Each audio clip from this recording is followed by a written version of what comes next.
Hello, it's me, Santa Claus, one more time. Ho, ho, ho. I'm here to talk about some fun Christmas movies.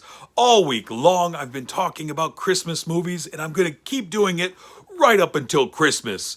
So, for the last few days, I've been talking about classic Christmas films, some Christmas cartoons. I've recommended some movies about myself, movies about my friends, and today I have some more fun ones to talk about. So, yesterday, if you saw, one of the films that I talked about was It's a Wonderful Life, a beautiful story, a heartwarming story about George Bailey and his angel Clarence, showing him why he's important. And what I want to talk about today is a story very similar to that from Charles Dickens.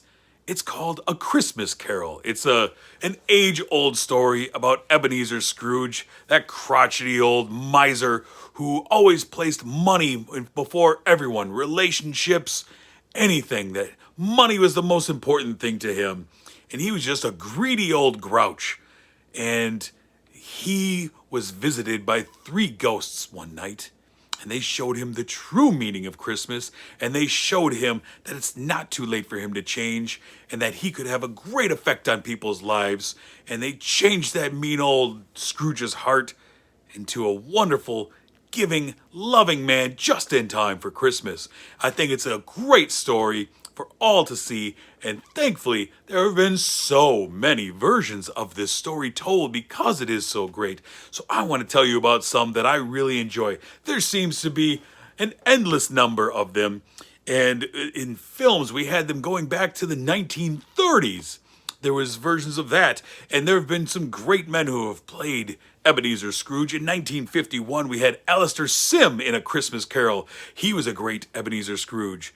In 1984, we had the great George C. Scott. He was wonderful. He was so enjoyable. We've also had Sir Patrick Stewart. He came in as Ebenezer Scrooge at one point. And we've had other versions of it as well. We've had the Muppets Christmas Carol with Michael Caine stepping in with a bunch of fun Muppets to tell the great story. I really enjoy that one. We also have animated versions, so many animated versions. We've had Mickey's Christmas Carol. That was so much fun. I've really enjoyed that one. It's a great version with, of course, Scrooge McDuck. He got his name from Ebenezer Scrooge. We've had Jim Carrey doing an animated type version of the Christmas Carol story where he played basically every part. That was interesting. And then you also have other versions of the story. You have Scrooged with Bill Murray as a Scrooge type character. You had Albert Finney in a film called Scrooge, where he played the Scrooge character. And I just think that this is one of the great stories of all time, whether it's animated, whether it's live, whether it's on TV, whether it's in a film, or you're going to see it on a stage somewhere. A Christmas Carol is one of the most important stories for this time of year. And to take the lesson of that into your heart is so important all year long. So that's why I recommend at some point during the Christmas season watching your favorite version of A Christmas Carol. All right? Thank you so much for watching this one. As I said, I'm going to be here all week leading up to Christmas. I want to thank my friends over at Real Reviews for allowing me to do this. It's been so much fun, and I hope you've enjoyed it. Keep being good, and hopefully I'll bring you a great surprise on Christmas. All right. Merry Christmas!